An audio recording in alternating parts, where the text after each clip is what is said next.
Hello friends, and welcome to the fourth installment in this calm reading of A Little Princess. Tonight I will be reading for you Chapter 7, The Diamond Mines Again, and Chapter 8, In the Attic. Let's find a safe and calm place where we can relax, and let us begin these chapters. 7. The Diamond Mines Again. When Sarah entered the holly-hung schoolroom in the afternoon, she did so as the head of a sort of procession. Miss Minchin, in her grandest silk dress, led her by the hand. A manservant followed, carrying the box containing the last doll. A housemaid carried a second box, and Becky brought up the rear, carrying a third and wearing a clean apron and a new cap. Sarah would have much preferred to enter in the usual way, but Miss Minchin had sent for her, and after an interview in her private sitting room had expressed her wishes. "This is not an ordinary occasion," she said. "I do not desire that it should be treated as one." So Sarah was led grandly in, and felt shy when, on her entry, the big girls stared at her and touched each other's elbows, and the little ones began to squirm joyously in their seats. "Silence, young ladies," said Miss Minchin, at the murmur which arose. "James, place the box on the table and remove the lid. Emma, put yours upon a chair. Becky," suddenly and severely. Becky had quite forgotten herself in her excitement, and was grinning at Lottie, who was wriggling with rapturous expectation. She almost dropped her box, the disapproving voice so startled her, and her frightened, bobbing curtsy of apology was so funny that Lavinia and Jessie tittered. "It is not your place to look at the young ladies," said Miss Minchin. "You forget yourself. Put your box down." Becky obeyed with alarmed haste, and hastily beckoned toward the door. "You may leave us," Miss Minchin announced to the servants with a wave of a hand. Becky stepped aside respectfully to allow superior servants to pass out first. She could not help casting a long glance at the box on the table. Something made of blue satin was peeping from between the folds of tissue paper. "If you please, Miss Minchin," said Sarah suddenly, "mayn't Becky stay?" It was a bold thing to do. Miss Minchin was betrayed into something like a slight jump. Then she put her eyeglasses up and gazed at her show pupil disturbedly. "Becky!" she exclaimed. "My dearest Sarah!" Sarah advanced a step toward her. "I want her because I know she will like to see the presents," she explained. "She is a little girl too, you know." Miss Minchin was scandalized. She glanced from one figure to the other. "My dear Sarah," she said, "Becky is the scullery maid.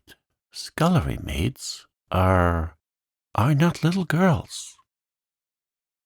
It really had not occurred to her to think of them in that light.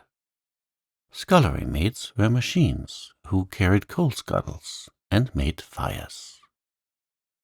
"But Becky is," said Sarah, "and I know she would enjoy herself. Please let her stay, because it is my birthday." Miss Minchin replied with much dignity. "As you ask it as a birthday favor, she may stay. Rebecca, thank Miss Sarah for her great kindness." Becky had been backing into the corner, twisting the hem of her apron in delighted suspense. She came forward, bobbing curtsies, but between Sarah's eyes and her own there passed a gleam of friendly understanding, while her words tumbled over each other. "Oh, if you please, miss, I'm that grateful, miss. I did want to see the doll, miss, that I did. Thank you, miss, and thank you, ma'am," turning and making an alarmed bob to Miss Minchin, "for letting me take the liberty." Miss Minchin waved her hand again. This time it was in the direction of the corner near the door. "Go and stand there," she commanded, "not too near the young ladies." Becky went to her place, grinning. She did not care where she was sent, so that she might have the luck of being inside the room, instead of being downstairs in the scullery, while these delights were going on. She did not even mind when Miss Minchin cleared her throat ominously and spoke again. "Now, young ladies, I have a few words to say to you," she announced. "She's going to make a speech," whispered one of the girls. "I wish it was over." Sarah felt rather uncomfortable. As this was her party, it was probable that the speech was about her. It is not agreeable to stand in a schoolroom and have a speech made about you. "You are aware, young ladies," the speech began, for it was a speech. "Dear Sarah is 11 years old today." "Dear Sarah," murmured Lavinia. "Several of you here have also been 11 years old, but Sarah's birthdays are rather different from other girls' birthdays. When she is older, she will be heiress to a large fortune, which it will be her duty to spend in a meritorious manner." "The diamond mines," giggled Jessie in a whisper. Sarah did not hear her, but as she stood with her green-grey eyes fixed steadily on Miss Minchin, she felt herself growing rather hot. When Miss Minchin talked about money, she felt somehow that she always hated her, and, of course, it was disrespectful to hate grown-up people. "When her dear papa, Captain Crewe, brought her from India and gave her into my care," the speech proceeded, "he said to me, in a jesting way, 'I'm afraid she will be very rich, Miss Minchin.' My reply was, 'Her education at my seminary, Captain Crewe, shall be such as will adorn the largest fortune. Sarah has become my most accomplished pupil. Her French and her dancing are a credit to the seminary. Her manners, which have caused you to call her Princess Sarah, are perfect. Her amiability she exhibits by giving you this afternoon's party. I hope you appreciate her generosity. I wish you to express your appreciation of it by saying aloud all together, 'Thank you, Sarah.'" The entire schoolroom rose to its feet, as it had done the morning Sarah remembered so well. "Thank you, Sarah," it said, and it must be confessed that Lottie jumped up and down. Sarah looked rather shy for a moment. She made a curtsy, and it was a very nice one. "Thank you," she said, "for coming to my party." "Very pretty indeed, Sarah," approved Miss Minchin. "That is what a real princess does when the populace applauds her." "Lavinia," scathingly, "the sound you just made was extremely like a snort. If you are jealous of your fellow pupil, I beg you will express your feelings in some more ladylike manner. Now, I will leave you to enjoy yourselves." The instant she had swept out of the room, the spell her presence always had upon them was broken. The door had scarcely closed before every seat was empty. The little girls jumped or tumbled out of theirs. The older ones wasted no time in deserting theirs. There was a rush toward the boxes. Sarah had bent over one of them with a delighted face. "These are books, I know," she said. The little children broke into a rueful murmur, and Ermengarde looked aghast. "Does your papa send you books for a birthday present?" she exclaimed. "Why, he's as bad as mine. Don't open them, Sarah." "I like them," Sarah laughed, but she turned to the biggest box. When she took out the last doll, it was so magnificent that the children uttered delighted groans of joy, and actually drew back to gaze at it in breathless rapture. "She is almost as big as Lottie," someone gasped. Lottie clapped her hands and danced about, giggling. "She's dressed for the theatre," said Lavinia. "Her cloak is lined with ermine." "Oh," cried Ermengarde, darting forward. "She has an opera glass in her hand, a blue and gold one." "Here is her trunk," said Sarah. "Let us open it and look at her things." She sat down upon the floor and turned the key. The children crowded clamoring around her as she lifted tray after tray and revealed their contents. Never had the schoolroom been in such an uproar. There were lace collars and silk stockings and handkerchiefs. There was a jewel case containing a necklace and a tiara, which looked quite as if they were made of real diamonds. There was a long sealskin and muff. There were ball dresses and walking dresses and visiting dresses. There were hats and tea gowns and fans. Even Lavinia and Jessie forgot that they were too elderly to care for dolls, and uttered exclamations of delight and caught up things to look at them. "Suppose," said Sarah, as she stood by the table, putting a large black velvet hat on the impassively smiling owner of all these splendors. "Suppose she understands human talk and feels proud of being admired." "You are always supposing things," said Lavinia, and her air was very superior.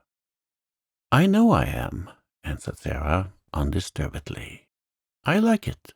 There is nothing so nice as supposing. It's almost like being a fairy. If you suppose anything hard enough, it seems as if it were real." "It's all very well to suppose things if you have everything," said Lavinia. "Could you suppose and pretend if you were a beggar and lived in a garret?" Sarah stopped arranging the last doll's ostrich plumes and looked thoughtful. "I believe I could," she said. "If one was a beggar, one would have to suppose and pretend all the time. But it mightn't be easy." She often thought afterward how strange it was that just as she had finished saying this, just at that very moment, Miss Amelia came into the room. "Sarah," she said, "your papa's solicitor, Mr. Barrow, has called to see Miss Mitchin, and she must talk to him alone, and the refreshments are laid in her parlor. You had all better come and have your feast now, so that my sister can have her interview here in the schoolroom." Refreshments were not likely to be disdained at any hour, and many pairs of eyes gleamed. Miss Amelia arranged the procession into decorum, and then, with Sarah at her side heading it, she led it away, leaving the last doll sitting upon a chair with the glories of her wardrobe scattered about her. Dresses and coats hung upon chairbacks, piles of lace-frilled petticoats lying upon their seats. Becky, who was not expected to partake of refreshments, had the indiscretion to linger a moment to look at these beauties. It really was an indiscretion. Go back to your work, Becky, Miss Amelia had said. But she had stopped to pick up reverently first a muff and then a coat, and while she stood looking at them adoringly, she heard Miss Minchin upon the threshold. Being smitten with terror at the thought of being accused of taking liberties, she rashly darted under the table, which hid her by its tablecloth. Miss Minchin came into the room, accompanied by a sharp-featured, dry little gentleman, who looked rather disturbed. Miss Minchin herself also looked rather disturbed, it must be admitted, and she gazed at the dry little gentleman with an irritated and puzzled expression. She sat down with stiff dignity and waved him to a chair. "Pray, be seated, Mr. Barrow," she said. Mr. Barrow did not sit down at once. His attention seemed attracted by the last doll and the things which surrounded her. He settled his eyeglasses and looked at them in nervous disapproval. The last doll herself did not seem to mind this in the least. She merely sat upright and returned his gaze indifferently. £100, Mr. Barrow remarked succinctly. All expensive material, and made at a Parisian modist's. He spent money lavishly enough, that young man. Miss Minchin felt offended. This seemed to be a disparagement of her best patron, and was a liberty. Even solicitors had no right to take liberties. "I beg your pardon, Mr. Barrow," she said stiffly. "I do not understand." "Birthday presents," said Mr. Barrow in the same critical manner, "to a child 11 years old. Mad extravagance, I call it." Miss Minchin drew herself up, still more rigidly. "Captain Crewe is a man of fortune," she said. "The diamond mines alone." Mr. Barrow wheeled round upon her. "Diamond mines," he broke out. "There are none. Never were." Miss Minchin actually got up from her chair. "What?" she cried. "What do you mean?" "At any rate," answered Mr. Barrow quite snappishly, "it would have been much better if there never had been any." "Any diamond mines?" ejaculated Miss Minchin, catching at the back of a chair and feeling as if a splendid dream was fading away from her. "Diamond mines spell ruin oftener than they spell wealth," said Mr. Barrow. "When a man is in the hands of a very dear friend, and is not a businessman himself, he had better steer clear of the dear friend's diamond mines, or gold mines, or any other kind of mines dear friends want his money to put into. The late Captain Crewe." Here Miss Minchin stopped him with a gasp. "The late Captain Crewe," she cried out. "The late! You don't come to tell me that Captain Crewe is—" "He's dead, ma'am," Mr. Barrow answered with jerky brusqueness. "Died of jungle fever and business troubles combined. The jungle fever might not have killed him if he had not been driven mad by the business troubles, and the business troubles might not have put an end to him if the jungle fever had not assisted. Captain Crewe is dead." Miss Minchin dropped into her chair again. The words he had spoken filled her with alarm. "What were his business troubles?" she said. "What were they?" "Diamond mines," answered Mr. Barrow, "and dear friends, and ruin." Miss Minchin lost her breath. "Ruin!" she gasped out.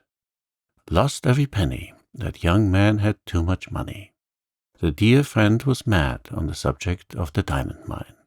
He put all his own money into it, and all Captain Crewe's. Then the dear friend ran away. Captain Crewe was already stricken with fever when the news came. The shock was too much for him. He died delirious, raving about his little girl, and didn't leave a penny. Now Miss Minchin understood, and never had she received such a blow in her life.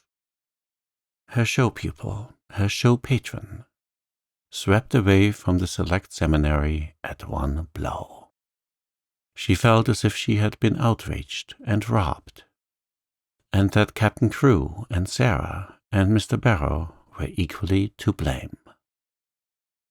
"Do you mean to tell me," she cried out, "that he left nothing? That Sarah will have no fortune? That the child is a beggar? That she is left on my hands a little pauper instead of an heiress?" Mr. Barrow was a shrewd businessman, and he felt it as well to make his own freedom from responsibility quite clear without any delay. "She is certainly left a beggar," he replied, "and she is certainly left on your hands, ma'am, as she hasn't a relation in the world that we know of." Miss Minchin started forward. She looked as if she was going to open the door and rush out of the room to stop the festivities going on joyfully and rather noisily at the moment over the refreshments. "It is monstrous," she said. "She is in my sitting room at this moment, dressed in silk gauze and lace petticoats, giving a party at my expense." "She's giving it at your expense, madam, if she's giving it," said Mr. Barrow calmly.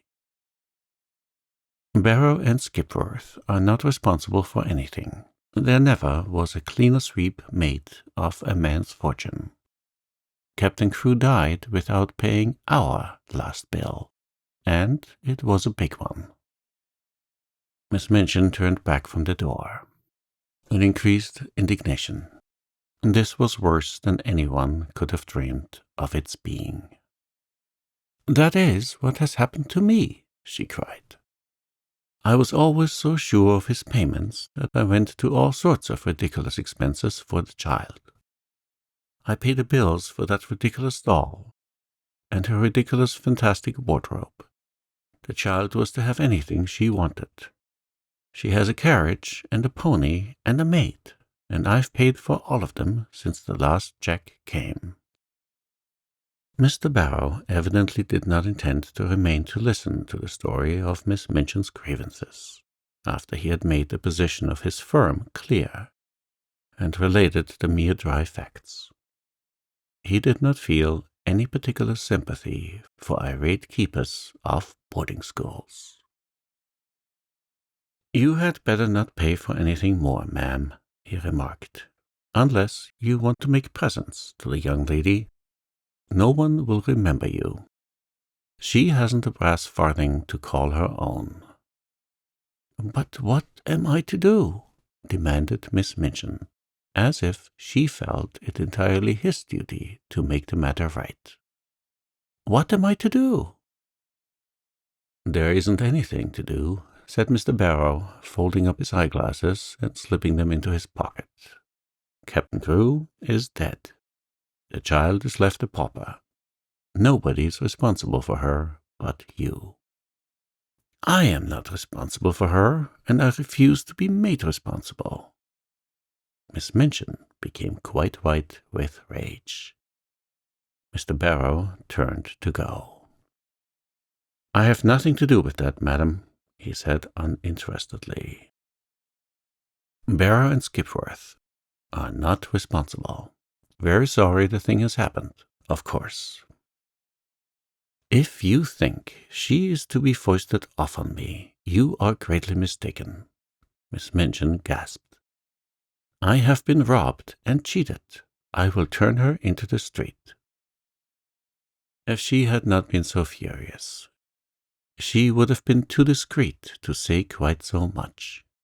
She saw herself burdened with an extravagantly brought-up child, whom she had always resented, and she lost all self-control.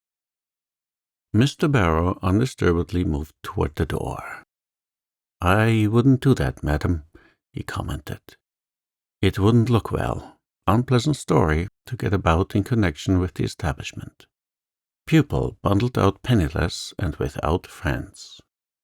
He was a clever businessman, and he knew what he was saying. He also knew that Miss Minchin was a businesswoman, and would be shrewd enough to see the truth. She could not afford to do a thing which would make people speak of her as cruel and hard-hearted.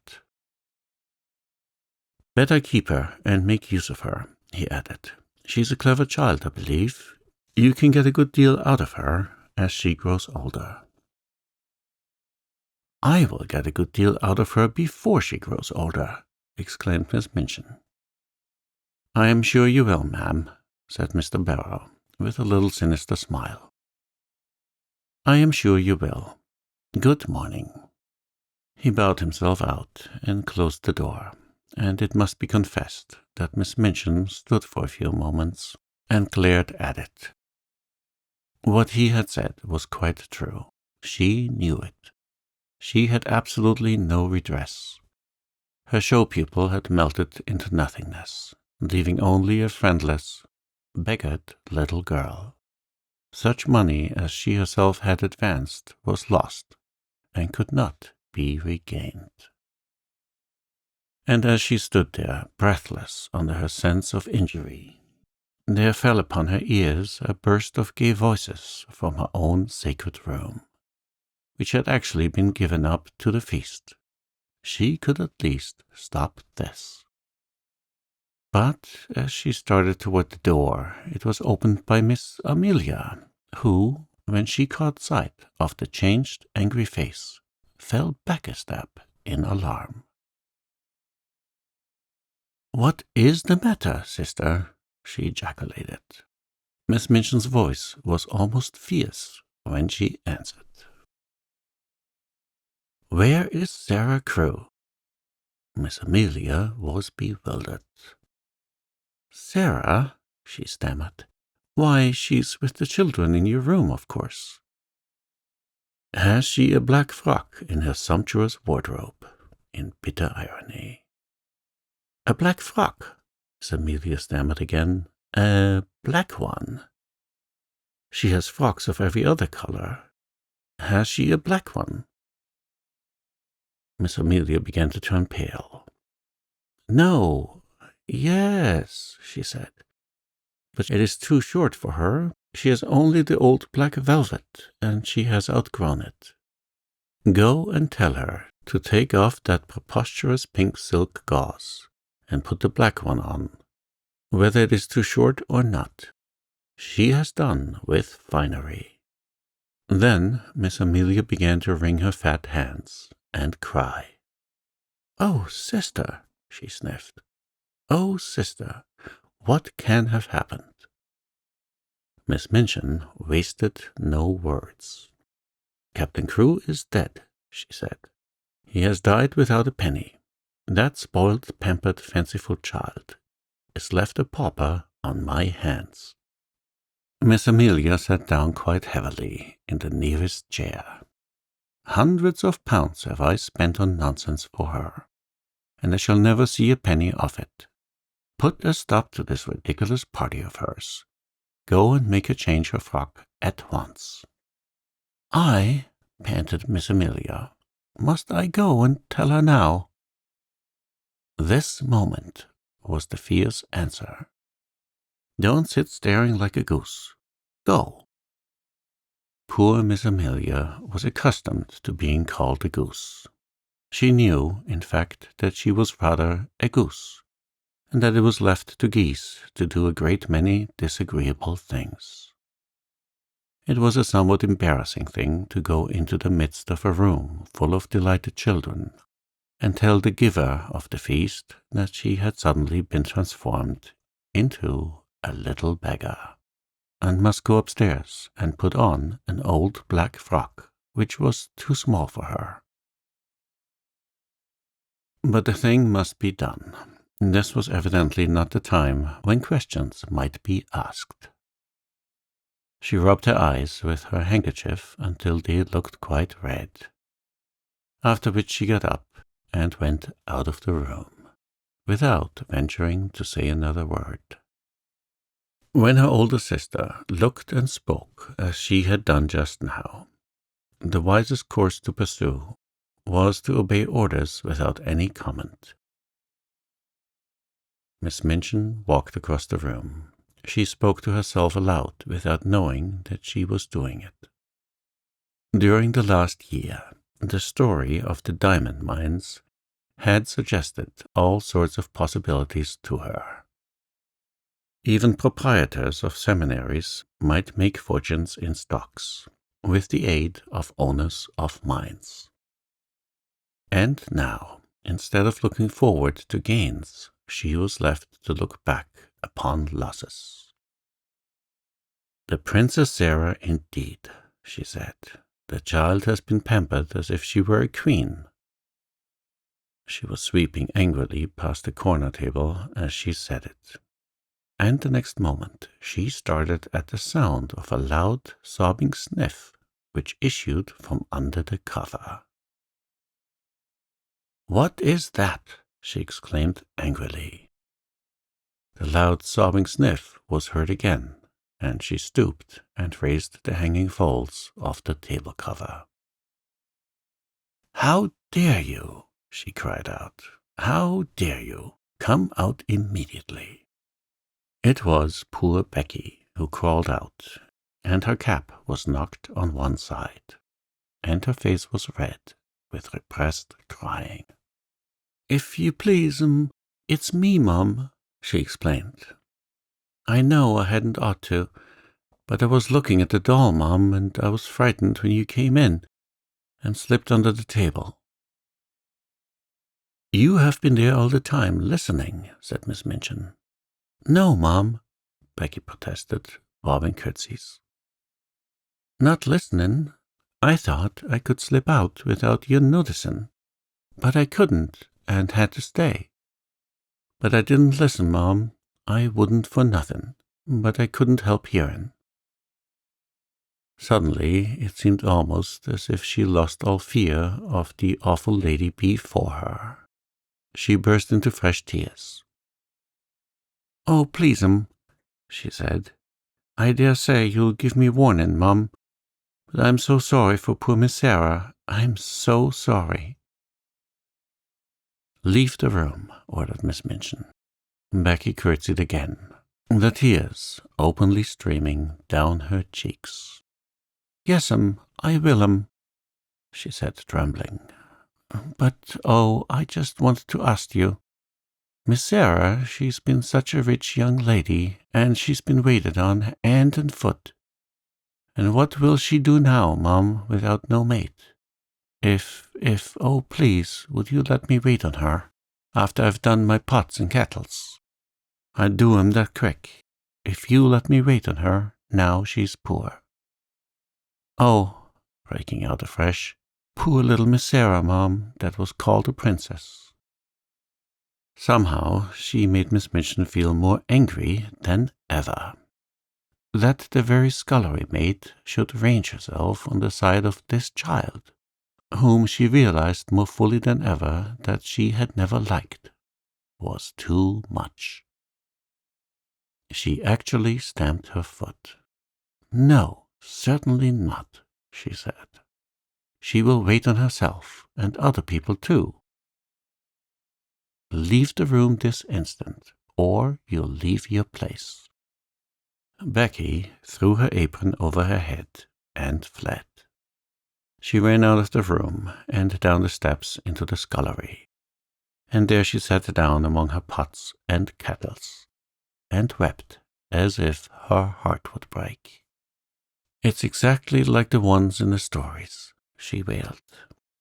"Them poor princess ones that was drove into the world." Miss Minchin had never looked quite so still and hard as she did when Sarah came to her a few hours later, in response to a message she had sent her. Even by that time it seemed to Sarah as if the birthday party had either been a dream or a thing which had happened years ago, and had happened in the life of quite another little girl. Every sign of the festivities had been swept away. The holly had been removed from the schoolroom walls, and the forms and desks put back into their places. Miss Minchin's sitting room looked as it always did. All traces of the feast were gone, and Miss Minchin had resumed her usual dress. The pupils had been ordered to lay aside their party frocks, and this having been done, they had returned to the schoolroom and huddled together in groups, whispering and talking excitedly. "Tell Sarah to come to my room," Miss Minchin had said to her sister, "and explain to her clearly that I will have no crying or unpleasant scenes." "Sister," replied Miss Amelia, "she is the strangest child I ever saw. She has actually made no fuss at all. You remember she made none when Captain Crewe went back to India. When I told her what had happened, she just stood quite still and looked at me without making a sound. Her eyes seemed to get bigger and bigger, and she went quite pale. When I had finished, she still stood staring for a few seconds, and then her chin began to shake, and she turned around and ran out of the room and upstairs. Several of the other children began to cry, but she did not seem to hear them, or to be alive to anything but just what I was saying. It made me feel quite queer not to be answered. And when you tell anything sudden and strange, you expect people will say something, whatever it is. Nobody but Sarah herself ever knew what had happened in her room after she had run upstairs and locked her door. In fact, she herself scarcely remembered anything but that she walked up and down, saying over and over again to herself, in a voice which did not seem her own, "My papa is dead. My papa is dead." Once she stopped before Emily, who sat watching her from her chair, and cried out wildly, "Emily, do you hear? Do you hear? Papa is dead. He is dead in India, thousands of miles away." When she came into Miss Minchin's sitting room in answer to her summons, her face was white, and her eyes had dark rings around them. Her mouth was set, as if she did not wish it to reveal what she had suffered, and was suffering.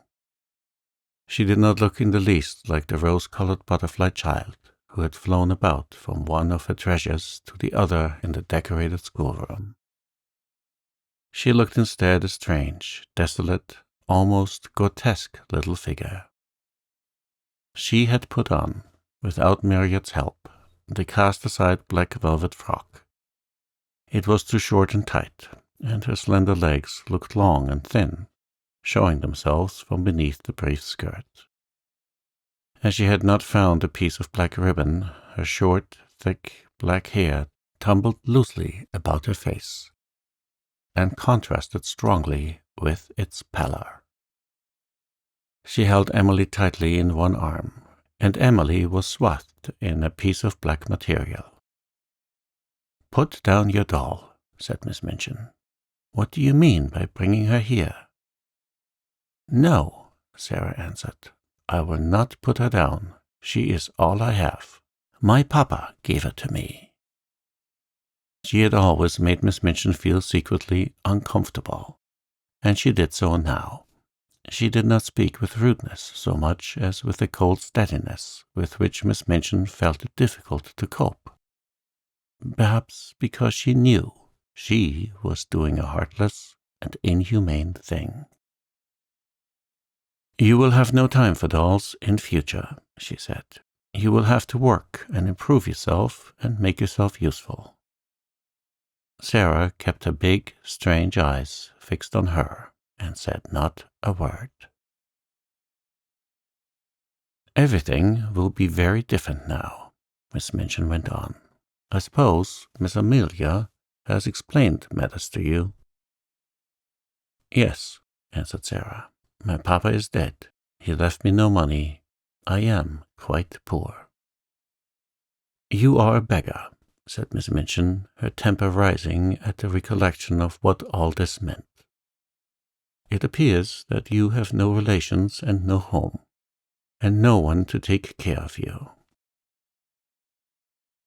For a moment, the thin, pale little face twitched, but Sarah again said nothing. "What are you staring at?" demanded Miss Minchin sharply. "Are you so stupid that you cannot understand? I tell you that you are quite alone in the world, and have no one to do anything for you, unless I chose to keep you here out of charity." "I understand," answered Sarah in a low tone. And there was a sound, as if she had gulped down something that rose in her throat. "I understand." "That doll," cried Miss Minchin, pointing to the splendid birthday gift seated near. "That ridiculous doll, with all her nonsensical, extravagant things. I actually paid the bill for her." Sarah turned her head toward the chair. "The last doll," she said. "The last doll." And her little mournful voice had an odd sound. "The last doll indeed," said Miss Minchin, "and she is mine, not yours. Everything you own is mine." "Please take it away from me, then," said Sarah. "I do not want it." If she had cried and sobbed and seemed frightened, Miss Minchin might almost have had more patience with her. She was a woman who liked to domineer and feel her power, and as she looked at Sarah's pale little steadfast face and heard her proud little voice, she quite felt as if her might was being set at naught. "Don't put on grand airs," she said. "The time for that sort of thing is past. You are not a princess any longer. Your carriage and your pony will be sent away. Your maid will be dismissed. You will wear your oldest and plainest clothes. Your extravagant ones are no longer suited to your station. You are like Becky. You must work for your living." To her surprise, a faint gleam of light came into the child's eyes, a shade of relief. "Can I work?" she said. "If I can work, it will not matter so much. What can I do?" "You can do anything you are told," was the answer. "You are a sharp child, and pick up things readily. If you make yourself useful, I may let you stay here. You speak French well, and you can help with the younger children." "May I?" exclaimed Sarah. "Oh, please let me. I know I can teach them. I like them, and they like me." "Don't talk nonsense about people liking you," said Miss Minchin. "You will have to do more than teach the little ones. You will run errands and help in the kitchen as well as in the schoolroom. If you don't please me, you will be sent away. Remember that. Now go." Sarah stood still just a moment, looking at her. In her young soul, she was thinking deep and strange things. Then she turned to leave the room. "Stop," said Miss Minchin. "Don't you intend to thank me?" Sarah paused, and all the deep, strange thoughts surged up in her breast. "What for?" she said. "For my kindness to you," replied Miss Minchin. "For my kindness in giving you a home." Sarah made 2 or 3 steps toward her. Her thin little chest heaved up and down, and she spoke in a strange, unchildish, fierce way. "You are not kind," she said. "You are not kind, and it is not a home." And she had turned and run out of the room, before Miss Minchin could stop her and do anything but stare after her with stony anger. She went up the stairs slowly, but panting for breath, and she held Emily tightly against her side. "I wish she could talk," she said to herself. "If she could speak. If she could speak." She meant to go to her room and lie down on the tiger skin, with her cheek upon the great cat's head, and look into the fire and think and think and think.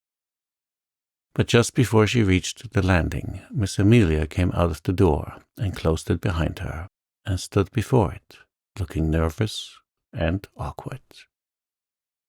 The truth was that she felt secretly ashamed of the thing she had been ordered to do. You are not to go in there, she said. Not go in? Exclaimed Sarah, and she fell back a pace. That is not your room now, Miss Amelia answered, reddening a little. Somehow, all at once, Sarah understood. She realized that this was the beginning of the change Miss Minchin had spoken of. Where is my room? She asked, hoping very much that her voice did not shake. You are to sleep in the attic next to Becky. Sarah knew where it was. Becky had told her about it. She turned and mounted up 2 flights of stairs. The last one was narrow and covered with shabby strips of old carpet. She felt as if she were walking away and leaving far behind her the world in which that other child, who no longer seemed herself, had lived. This child, in her short, tight old frock, climbing the stairs to the attic, was quite a different creature. When she reached the attic door and opened it, her heart gave a dreary little thump. Then she shut the door and stood against it and looked about her. Yes, this was another world. The room had a slanting roof and was whitewashed. The whitewash was dingy and had fallen off in places. There was a rusty grate, an old iron bedstead, and a hard bed covered with a faded coverlet. Some pieces of furniture, too much worn to be used downstairs, had been sent up.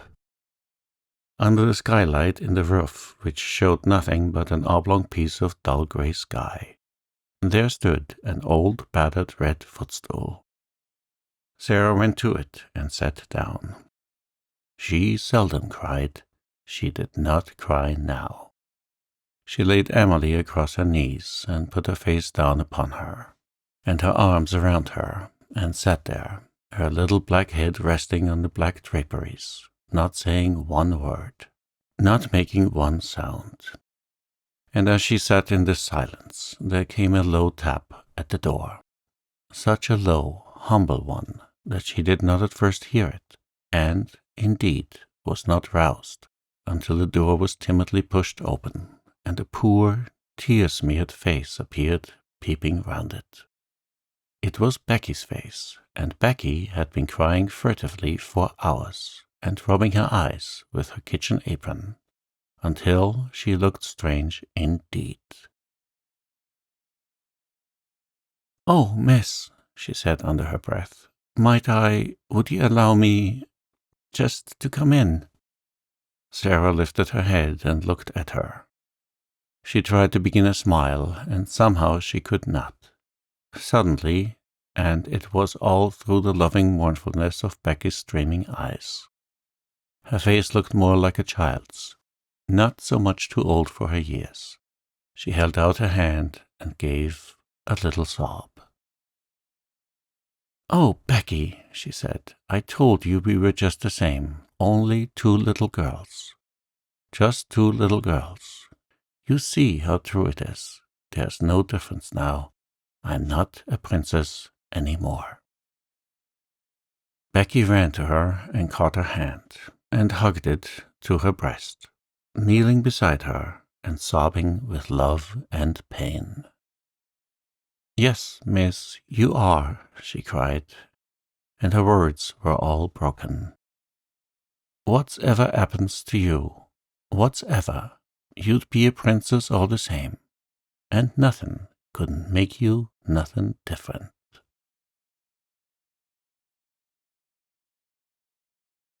8. In the attic.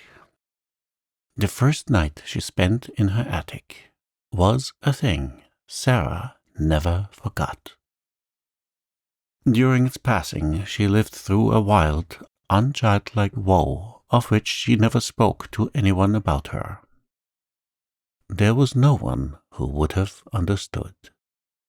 It was indeed well for her that, as she lay awake in the darkness, her mind was forcibly distracted now and then by the strangeness of her surroundings. It was, perhaps, well for her that she was reminded by her small body of material things. If this had not been so, the anguish of her young mind might have been too great for a child to bear. But really, while the night was passing, she scarcely knew that she had a body at all, or remember any other thing than one. "My papa is dead," she kept whispering to herself. "My papa is dead." It was not until long afterward that she realized that her bed had been so hard that she turned over and over in it to find a place to rest, that the darkness seemed more intense than any she had ever known, and that the wind howled over the roof among the chimneys like something which wailed aloud. Then there was something worse. This was certain scufflings and scratchings and squeakings in the walls and behind the skirting boards. She knew what they meant, because Becky had described them. They meant rats and mice who were either fighting with each other or playing together. Once or twice she even heard sharp-toed feet scurrying across the floor, and she remembered in those after days, when she recalled things, that when first she heard them, she started up in bed and sat trembling, and when she lay down again, covered her head with the bedclothes. The change in her life did not come about gradually, but was made all at once. "She must begin as she is to go on," Miss Minchin said to Miss Amelia. "She must be taught at once what she is to expect." Mariette had left the house the next morning. The glimpse Sarah caught of her sitting room, as she passed its open door, showed her that everything had been changed. Her ornaments and luxuries had been removed, and a bed had been placed in the corner to transform it into a new pupil's bedroom. When she went down to breakfast, she saw that her seat at Miss Minchin's side was occupied by Lavinia, and Miss Minchin spoke to her coldly. "You will begin your new duties, Sarah, by taking your seat with the younger children at a smaller table. You must keep them quiet, and see that they behave well, and do not waste their food. You ought to have been down earlier. Lottie has already upset her tea." That was the beginning, and from day to day the duties given to her were added to. She taught the younger children French and heard their other lessons, and these were the least of her labors. It was found that she could be made use of in numberless directions. She could be sent on errands at any time and in all weathers. She could be told to do things other people neglected. The cook and the housemaids took their tone from Miss Minchin, and rather enjoyed ordering about the young one who had been made so much fuss over for so long. They were not servants of the best class, and had neither good manners nor good tempers, and it was frequently convenient to have at hand someone on whom blame could be laid. During the first month or two, Sarah thought that her willingness to do things as well as she could, and her silence under reproof, might soften those who drove her so hard. In her proud little heart, she wanted them to see that she was trying to earn her living and not accepting charity. But the time came when she saw that no one was softened at all. And the more willing she was to do as she was told, the more domineering and exacting careless housemaids became, and the more ready a scolding cook was to blame her. If she had been older, Miss Minchin would have given her the bigger girls to teach and save money by dismissing an instructress. But while she remained and looked like a child, she could be made more useful as a sort of little superior errand girl and maid of all work. An ordinary errand boy would not have been so clever and reliable. Sarah could be trusted with difficult commissions and complicated messages. She could even go and pay bills, and she combined with this the ability to dust a room well and to set things in order. Her own lessons became things of the past.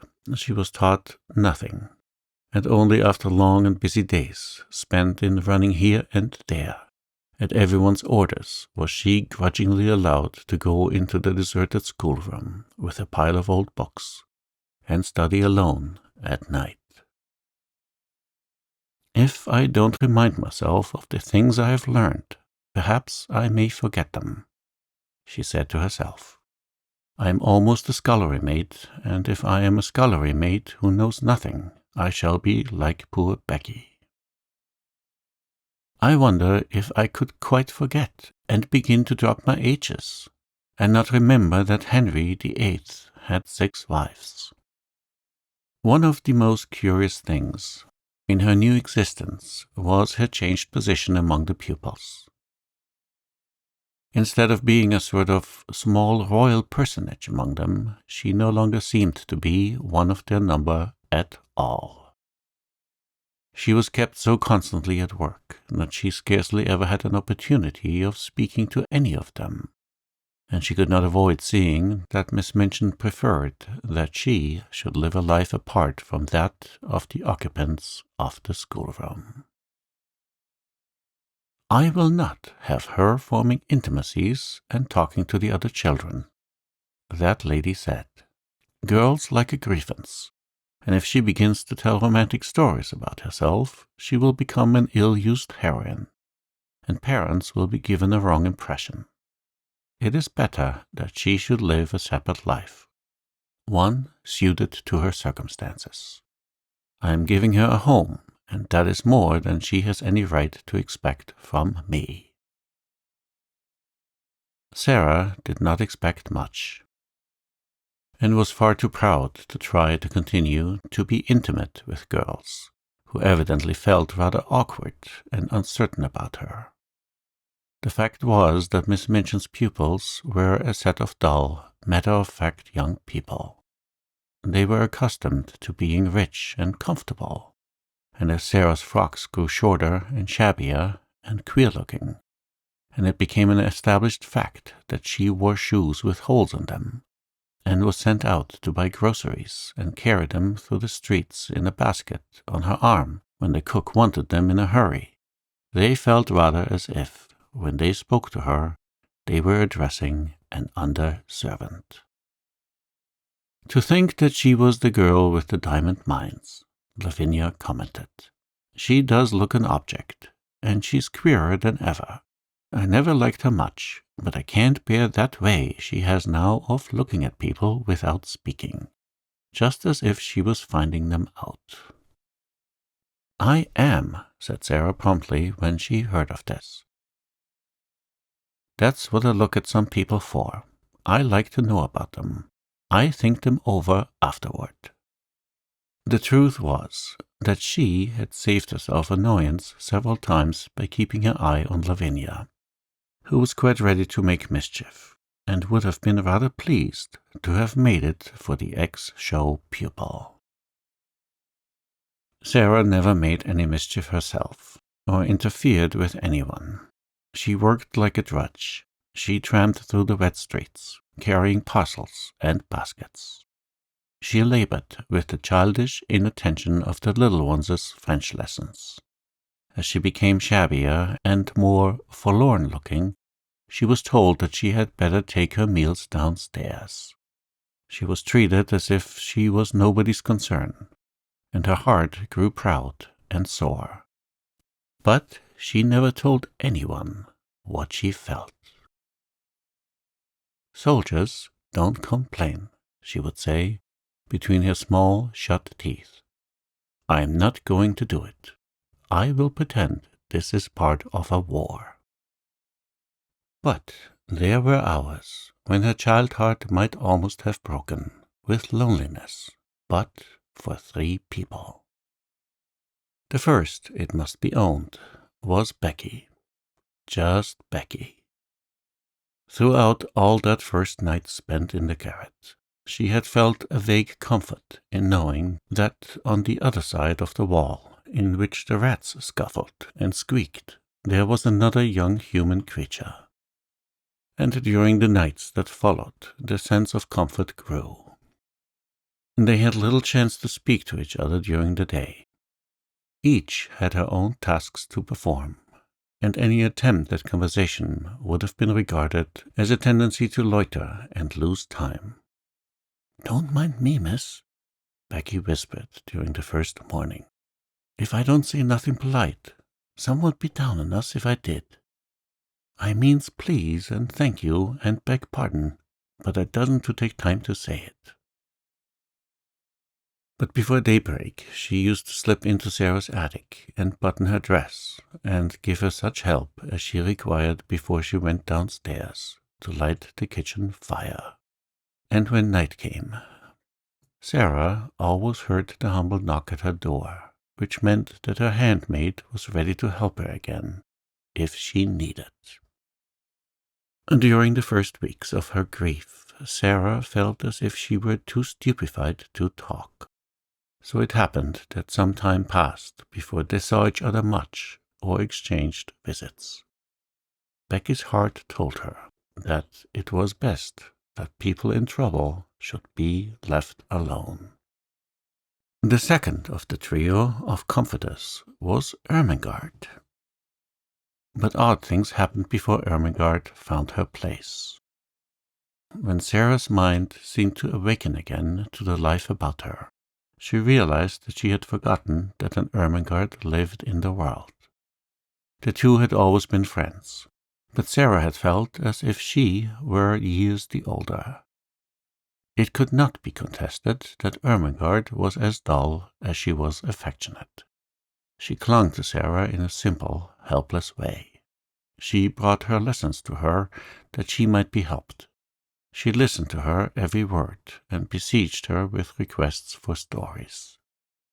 But she had nothing interesting to say herself, and she loathed books of every description. She was, in fact, not a person one would remember when one was caught in the storm of great trouble, and Sarah forgot her. It had been all the easier to forget her because she had been suddenly called home for a few weeks.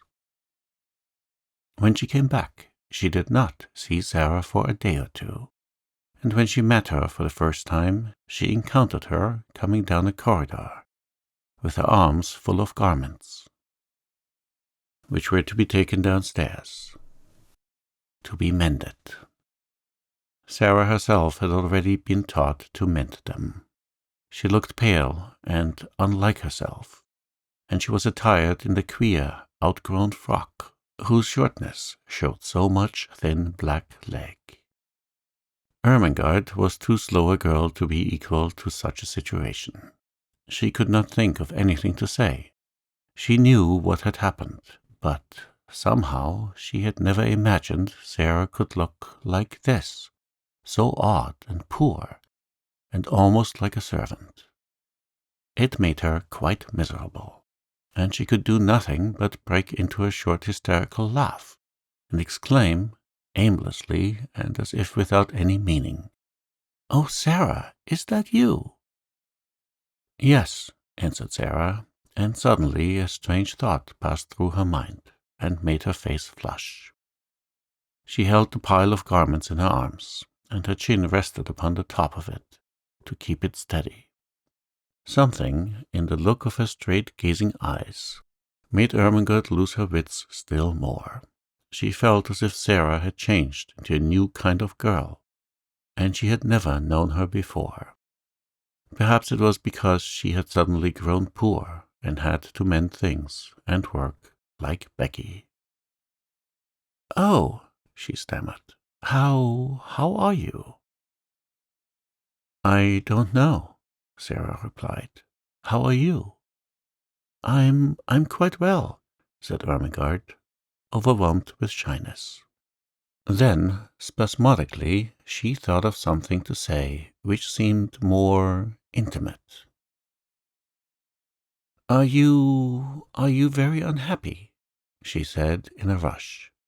Then Sarah was guilty of an injustice. Just at that moment her torn heart swelled within her, and she felt that if anyone was as stupid as that, one had better get away from her. "What do you think?" she said. "Do you think I'm very happy?" And she marched past her without another word. In course of time she realized that if her wretchedness had not made her forget things, she would have known that poor, dull Ermengarde was not to be blamed for her unready, awkward ways. She was always awkward, and the more she felt, the more stupid she was given to being. But the sudden thought which had flashed upon her had made her oversensitive. "She is like the others," she had thought. "She does not really want to talk to me. She knows no one does." So for several weeks a barrier stood between them. When they met by chance, Sarah looked the other way, and Ermengarde felt too stiff and embarrassed to speak. Sometimes they nodded to each other in passing, but there were times when they did not even exchange a greeting. If she would rather not talk to me, Sarah thought, I will keep out of her way. Miss Minchin makes that easy enough. Miss Minchin made it so easy that at last they scarcely saw each other at all. At that time it was noticed that Ermengarde was more stupid than ever, and that she looked listless and unhappy. She used to sit in the window seat, huddled in a heap, and stared out of the window without speaking. Once Jessie, who was passing, stopped to look at her curiously. "What are you crying for, Ermengarde?" she asked. "I'm not crying," answered Ermengarde, in a muffled, unsteady voice. "You are," said Jessie. "A great big tear just rolled down the bridge of your nose and dropped off at the end of it, and there goes another." "Well," said Ermengarde, "I'm miserable, and no one need interfere." And she turned her plump back and took out her handkerchief and boldly hid her face in it. That night, when Sarah went to her attic, she was later than usual. She had been kept at work until after the hour at which the pupils went to bed, and after that she had gone to her lessons in the lonely schoolroom. When she reached the top of the stairs, she was surprised to see a glimmer of light coming from under the attic door. "Nobody goes there but myself," she thought quickly, "but someone has lighted a candle." Someone had, indeed, lighted a candle, and it was not burning in the kitchen candlestick she was expected to use, but in one of those belonging to the pupils' bedrooms. The someone was sitting upon the battered footstool, and was dressed in her nightgown and wrapped up in a red shawl. It was Ermengarde. "Ermengarde!" cried Sarah. She was so startled that she was almost frightened. "You will get into trouble." Ermengarde stumbled up from her footstool. She shuffled across the attic in her bedroom slippers, which were too large for her. Her eyes and nose were pink with crying. "I know I shall if I'm found out," she said. "But I don't care. I don't care a bit. Oh, Sarah, please tell me, what is the matter? Why don't you like me any more?" Something in her voice made the familiar lump rise in Sarah's throat.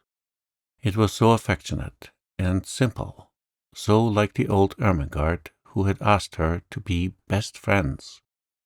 It sounded as if she had not meant what she had seemed to mean during these past weeks. "I do like you," Sarah answered. "I thought, you see, everything is different now. I thought you were different." Ermengarde opened her red eyes wide. "Why, it was you who were different," she cried. "You didn't want to talk to me. I didn't know what to do. It was you who were different after I came back." Sarah thought a moment. She saw she had made a mistake. "I am different," she explained, "though not in the way you think. Miss Minchin does not want me to talk to the girls.